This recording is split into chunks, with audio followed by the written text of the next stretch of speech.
Welcome to Kenton's videos. Enjoy the video. Start by gathering a simple ingredient list to make a basic vinaigrette quickly.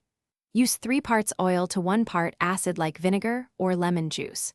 Use 60 ml olive oil or 1/4 cup of neutral oil. Measure 1 teaspoon of salt and 1/2 teaspoon of black pepper to taste. Add 1 teaspoon of honey or sugar if you prefer mild sweetness, and 1 small clove of crushed garlic for bite. Optionally, include 1 teaspoon of Dijon mustard for flavor and stabilization. Keep measurements precise for consistent results. Emulsification blends oil and acid into a creamy dressing without special tools. Start by mixing acid and mustard, then slowly stream in oil while whisking. Whisk or shake vigorously for 30 seconds to emulsify.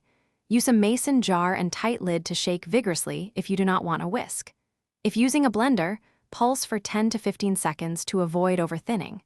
Taste and adjust with salt, pepper, or a splash more acid until the balance is bright and rounded. Once mixed, you can customize the dressing and store it safely for salads all week. Store dressing in the fridge up to 7 days in a sealed jar.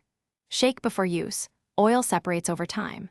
For creamy dressings, add 2 tablespoons of yogurt or mayonnaise and blend until smooth. To vary flavors, try 1 tablespoon chopped herbs, 1 teaspoon grated zest, or 1 teaspoon soy sauce for umami. Label the jar with the date, and always smell and taste before using to ensure freshness. Thanks for watching. Consider subscribing if we helped you.